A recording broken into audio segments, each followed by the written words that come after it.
Hello बच्चों, स्वागत है आपका अपने YouTube channel study with we में। आज हम लोग क्लास 10 की इम्पॉर्टेंट चैप्टर द्विघात समीकरण के बारे में बात करेंगे कि द्विघात समीकरण में एग्ज़ाम में किस टाइप का क्वेश्चन आता है। इसके बेसिक चीज़ तो आपको पता होगा क्योंकि एग्ज़ाम बहुत नज़दीक है, तो मैं ज़्यादा समय नहीं लेते हुए डायरेक्ट क्वेश्चन आंसर पे आता हूँ। सबसे पहले देखिए, आपको दो वर्ड का मतलब समझाना चाहिए। द्विघात, द्वि का मतलब क्या होता है? द्वि का मतलब होता है दो, और घात का मतलब पावर, मतलब कोई भी चर जिसका वैल्यू यानी जिसका घात क्या हो वो दो है, वो क्या हो जाएगा आपका? वो द्विघात है। और समीकरण और बहुपद, दो वर्ड आपको ये क्लास 10 के चैप्टर में हमेशा मिलता होगा। उस दो वर्ड के थोड़ा सा उसका मीनिंग समझ लीजिए। पहला वर्ड है बहुपद और दूसरा वर्ड क्या हुई आपका? समीकरण। तो देखिए, मैं एक छोटा सा इक्वेशन लिख रहा हूँ। जैसे मान लीजिए x² माइनस 4x, ठीक है, और x² minus 4x equal to 0। बस इतना ही अंतर है बहुपद और समीकरण में। अगर इक्वल टू के बाद कोई भी डिजिट या कुछ भी इक्वल टू का साइन दिया हुआ उसके बाद कुछ भी लिखा हुआ है तो वो समीकरण कहलाता है। और बहुपद में जबकि ऐसा नहीं है, बहुपद में क्या हो जाएगा आपका? x² minus 4x। तो बस दोनों में अंतर इतना ही है। क्लियर? अब आते हैं चैप्टर में। चैप्टर का नाम है द्विघात समीकरण। इस चैप्टर में आपको जब एक नंबर का जो क्वेश्चन आएगा उस क्वेश्चन में सबसे पहले आपको पूछा जाएगा कि कुछ समीकरण देके कि वो समीकरण द्विघात समीकरण है या नहीं है। तो इस क्वेश्चन को सॉल्व करने से पहले आपको ये पता होना चाहिए इसके बेसिक रूल्स को।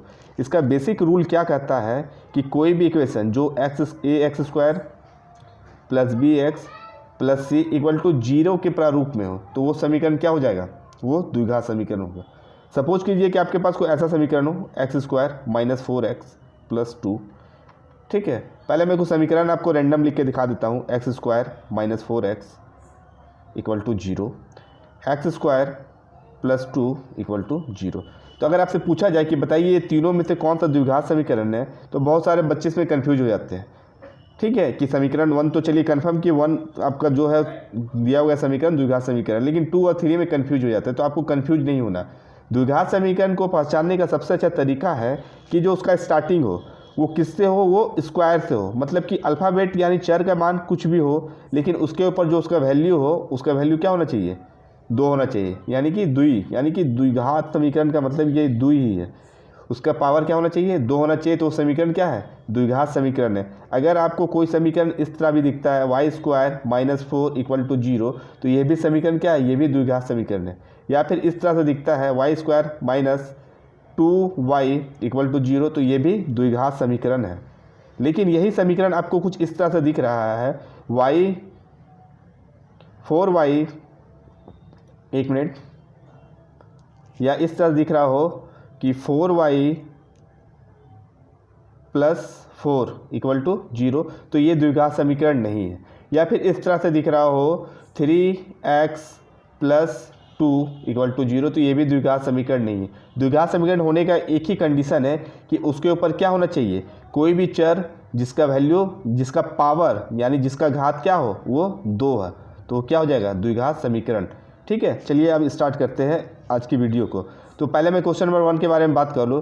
तो देखिए, क्वेश्चन नंबर 1 में आपसे क्या पूछा जा रहा है, और इस टाइप का क्वेश्चन आपके एग्जाम में आएगा। क्वेश्चन है कि निम्न में से कौन सा द्विघात समीकरण है। अगर आप इसको सॉल्व करने जाइएगा तो आपका बहुत लंबा बनेगा। तो आप पहले क्वेश्चन को ध्यान से पढ़िए।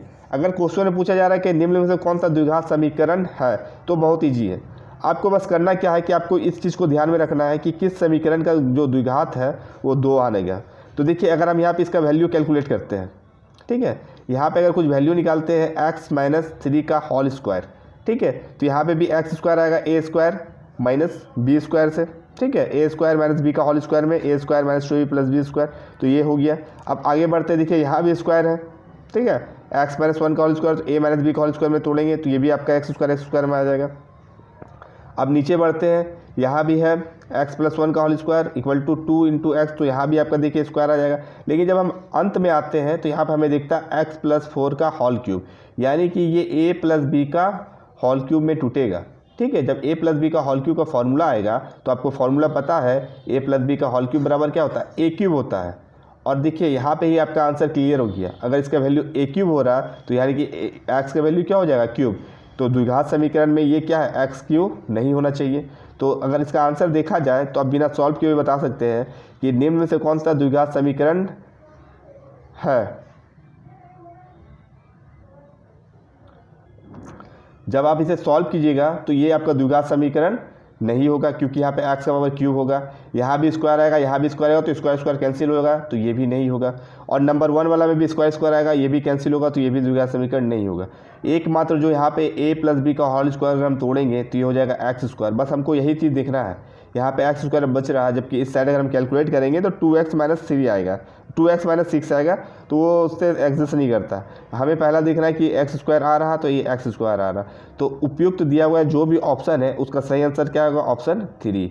तो दिया हुआ समीकरण कौन सा द्विघात समीकरण है, तो ऑप्शन 3। तो ये था क्वेश्चन नंबर 1 का आंसर। क्लियर। अब क्वेश्चन नंबर 2 में आते हैं। क्वेश्चन नंबर 2 में क्या बोला गया है, क्वेश्चन नंबर 2 को बहुत ही ध्यान से समझिएगा, क्योंकि यहाँ पे क्वेश्चन थोड़ा सा चेंज है। द्विघात समीकरण x square plus 7x plus 6 equal to 0 में मूलों की प्रकृति पूछा गया है। क्या पूछा गया है, मूलों की प्रकृति। मूलों की प्रकृति निकालने के लिए पहले आपको d का वैल्यू निकालना होगा। d का वैल्यू पहले निकाल लेते हैं, उसके बाद मूलों की प्रकृति के बारे में बात करेंगे। ठीक है, तो पहले d निकाल लेते हैं। तो आपको पता है इसे किससे तुलना किया जाता है, ax square plus bx plus c से तुलना किया जाता है, जहाँ पे हम a b c का वैल्यू देखते हैं। तो a बराबर 1 हो गया, क्लियर, b इक्वल टू 7 हो गया, और c इक्वल टू क्या हो जाएगा, 6 हो जाएगा। तो हमें क्या निकालना है, d इक्वल टू फार्मूला क्या होता है, b स्क्वायर माइनस 4ac। ठीक है, तो b का वैल्यू क्या हो जाएगा, 7 का whole square minus 4 into a का वैल्यू क्या हो गया, 1 इंटू अब c का वैल्यू 6, तो ये हो जाएगा आपका 49 माइनस 24, तो इक्वल टू ये d का वैल्यू क्या आ जाएगा, 25। तो d का वैल्यू क्या आ गया, 25। अब आपको यहाँ पे ध्यान रखना है सिर्फ कि d का वैल्यू जो मेरे पास आया है वो 25 आया है। अब मैं आपको प्रकृति के बारे में समझा दूँ। प्रकृति को आप ध्यान से समझिएगा। कभी भी आपको प्रकृति अगर पूछा जाए तो उसमें पहले हम d निकालते हैं और d के वैल्यू को हम तुलना करते हैं। अगर d जो है वो किससे है, ग्रेटर देन है 0 से, तो मूल जो है, तो मूल वास्तविक और समान होंगे। ये रूल नंबर 1 है। तो मूल वास्तविक और समान होंगे, ये आपको पता है, क्लियर। ठीक है, तो हमारा जो आंसर आया था वो क्या आया था, 25। और क्या है 25, क्या है, d क्या है, 0 से बड़ा है, तो इसका आंसर ये हो गया। लेकिन इसके साथ साथ हम दो और जो रूल है वो आपको बता दें। तो इसका जो आंसर आएगा वो d ग्रेटर देन 0, तो मूल वास्तविक और असमान होंगे। दूसरा रूल हमें क्या बताता है कि d लेस देन 0 है तो मूल संभव नहीं है। तो इसके आगे मैथ ही नहीं बनता, इसका मैथ कुछ आगे बनेगा ही नहीं, इसका आंसर हमेशा ये हो जाता है, तो मूल संभव नहीं है। ठीक है, और लास्ट जो हमारे पास बचता है वो क्या बचता है, d इक्वल टू 0। तो क्या होगा, इसका जो प्रकृति बनेगा, जो मूल आएंगे वो मूल कैसा आएंगे, तो मूल वास्तविक तो होंगे, मूल वास्तविक और अल्फ़ा बीटा जो आएंगे हमारे पास वो क्या आएंगे, वो बराबर आएंगे। ठीक है, तो मूल वास्तविक और बराबर होंगे, क्लियर। ये तीनों रूल भी मैंने आपको एक एक करके समझा दिया। वो रूल जो आपका मूल की जो प्रकृति है वो किस पे निर्भर करती है, वो d की वैल्यू को पे निर्भर करती है। वो d की वैल्यू पे निर्भर करती है कि जो d आया है वो 0 से बड़ा आया है, छोटा आया है या बराबर आया है, उसके अकॉर्डिंग हम उसकी प्रकृति निकालते हैं। और d का एक छोटा सा फॉर्मूला जो आपको याद होगा, वो d इक्वल टू क्या होता है, तो b square minus 4ac। Clear. अब चलिए समझते चलते हैं अपने नेक्स्ट क्वेश्चन की तरफ। और ये क्वेश्चन सबसे इंपॉर्टेंट है, इसलिए मैंने इसे लास्ट में रखा है, क्योंकि इस टाइप का क्वेश्चन आपके एग्जाम में एक ना एक जरूर फंसेगा। ठीक है, तो उसको ध्यान से समझिएगा।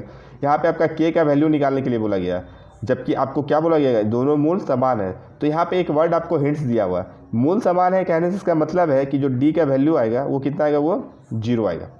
क्लियर, d का वैल्यू जो आएगा वो क्या आएगा, 0 आएगा। तो हम यहाँ पे d का फॉर्मूला पुट कर देते हैं। d का फॉर्मूला क्या हो जाएगा, b स्क्वायर माइनस 4ac। तो d का वैल्यू तो यहाँ पे 0 हो गया, b स्क्वायर से यानी कि माइनस 4 का स्क्वायर हो जाएगा, ये माइनस 4 इंटू a का वैल्यू क्या हो गया, 1 इंटू, और c का वैल्यू क्या हो जाएगा, k। ठीक है, तो माइनस 4 का स्क्वायर क्या हो जाएगा, ये 16 हो गया, माइनस 4k। ठीक है, अगर आपसे k का डायरेक्ट वैल्यू पूछा जाए, k इक्वल टू क्या हो जाएगा, तो माइनस इधर आएगा तो प्लस, क्लियर, और 16 बाई ये क्या हो जाएगा 4, ये कैंसिल हो गया। तो k का जो वैल्यू आएगा वो क्या आ जाएगा, k का वैल्यू 4 होगा, यानी कि k बराबर जो मेरा आंसर आएगा वो कितना आएगा, वो 4 आएगा।